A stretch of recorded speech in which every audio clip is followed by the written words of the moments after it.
Movie का आगाज़ एक लड़की से होता है जिसकी उम्र 17 साल होती है, जो कि बहुत अच्छी लड़की है। वो एक हॉस्पिटल में रहती है क्योंकि उसे एक सिस्टिक फाइब्रोसिस कैंसर है, जो कि लंग कैंसर है। इसका डेली रूटीन बहुत मुश्किल है।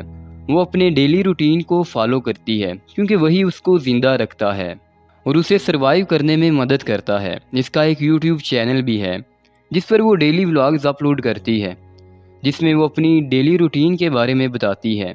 ये इसका सिर्फ एक टाइम पास है और वो बाकी लोगों का भी बहुत ख्याल रखती है और वो बहुत ही पंचुअल है और इसकी डॉक्टर के साथ भी उसके बहुत अच्छे रिलेशंस हैं।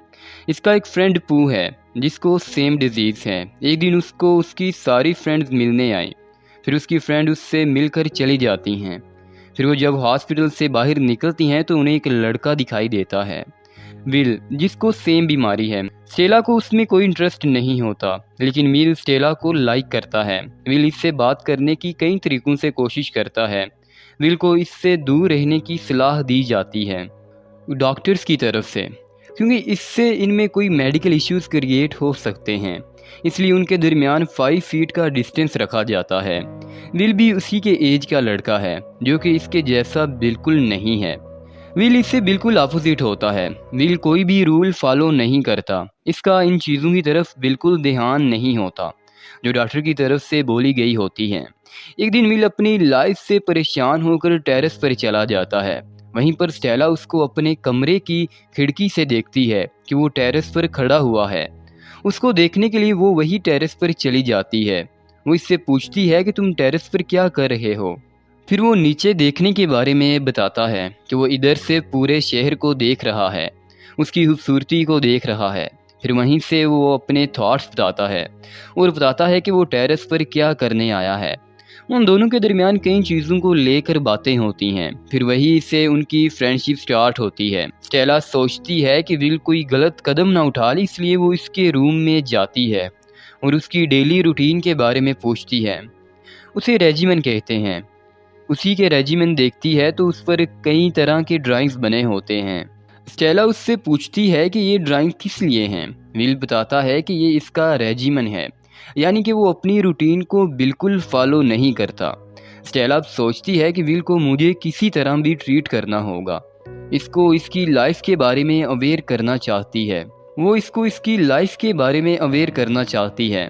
फिर स्टेला और विल फ्रेंड्स बन जाते हैं। स्टेला विल से ये बात मनवाती है कि वो अपने रेजिमेंट के बारे में सीरियस रहेगा और अपनी डेली रूटीन को स्ट्रिक्टली फॉलो करेगा।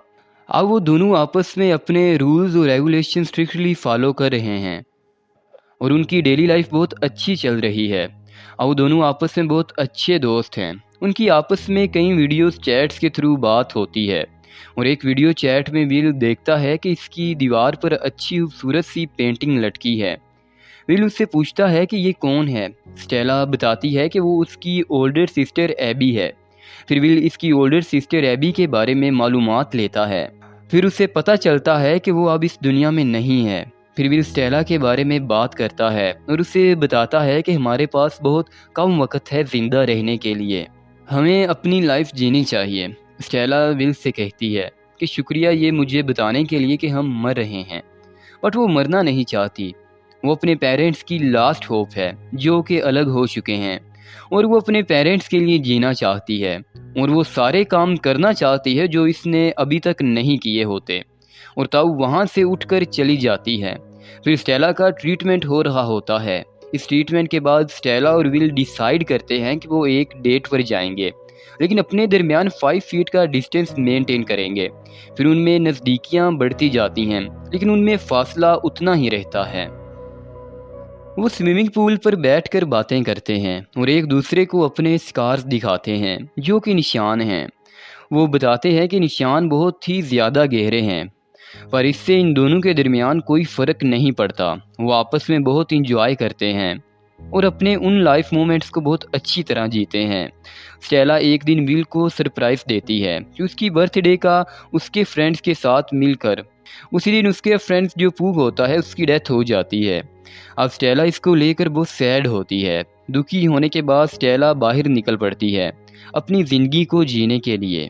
उस रात उसी टाइम पर उसे विल नज़र आता है जो कि बहुत ज़्यादा उदास है। इस वाक़े को लेकर।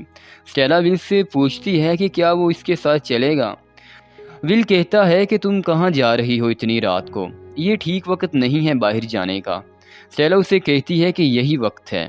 वो लाइट्स को देखने जा रही है और अपनी ज़िंदगी को जीने के लिए बाहर जा रही है। वो इस मोमेंट को एंजॉय करना चाहती है। वो कहती है कि अभी नहीं तो कभी नहीं। तो विल को अपने अल्फाज याद आ जाते हैं जो इसने कभी स्टेला को कहे थे। तो विल स्टेला के साथ बाहर निकल पड़ता है। ये लोग एक गार्डन की तरफ जाते हैं और वहाँ जाकर अपने मोमेंट्स को एंजॉय करते हैं और स्नो के साथ खेलते हैं और इस पर लेटते हैं। फिर उन्हें वहाँ पर एक तालाब नज़र आता है और वो इस पर स्लाइड करते हैं, फिसलते हैं और खेलते हैं। फिर दोनों एक दूसरे से अपने प्यार का इजहार करते हैं और बताते हैं कि वो एक दूसरे से कितना प्यार करते हैं। और वहाँ पर विल बहुत ज़्यादा इमोशनल हो जाता है और स्टेला को किस करने के लिए पास आता है। और तब उसे याद आता है कि वो उसे किस नहीं कर सकता अपने मेडिकल इश्यूज़ की वजह से। फिर उसी तालाब के ऊपर एक ब्रिज होता है, वहाँ पर जाकर वो बैठ जाते हैं और बातें करने लगते हैं। वो अपनी सारी पर्सनल चीज़ों को डिस्कस करते हैं और फिर वहीं हॉस्पिटल में उन्हें पता चलता है कि विल और स्टेला अपने कमरे में नहीं हैं। फिर वो विल और स्टेला के फ़ोन पर मैसेज करते हैं कि नए लंग्स आ गए हैं, उसके ऑपरेशन के लिए वहाँ मौजूद होना चाहिए।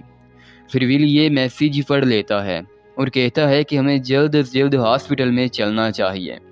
फिर स्टेला उस पर बैठी हुई हंसती है और बर्फ़ वाले तालाब में गिर जाती है। फिर वो ब्रिज से नीचे जाकर स्टेला को उठाने के लिए जाता है और देखता है कि बर्फ़ टूट गई है और स्टेला बर्फ़ के अंदर जमे हुए पानी में चली गई है। तो विल उसे तलाश करने के लिए अपना हाथ पानी में डालता है। विल बहुत ही ज़्यादा परेशान हो जाता है और उसे कुछ समझ नहीं आती कि स्टेला कहाँ चली गई। स्टेला का ऑक्सीजन पाइप भी निकल गया है। विल उसे ढूंढने की मुसलसल कोशिश कर रहा होता है। फिर स्टेला को तभी तारों की चमकती हुई रोशनी नजर आती है और वहीं से वो विल का हाथ पकड़ लेती है और ऊपर आ जाती है। स्टेला की सांस नहीं चल रही होती क्योंकि इसके फेफड़ों में पानी भर गया होता है। फिर विल वो करता है जिससे डॉक्टर्स ने उसे मना किया था। वो उसे माउथ टू माउथ CPR देता है और उसकी सांसों को चलाने की कोशिश करता है। फिर विल उसे CPR देकर वापस जिंदा तो कर देता है और उन दोनों को हॉस्पिटल में ले जाया जाता है। स्टेला के पेरेंट्स और विल की माँ वहाँ मौजूद होते हैं।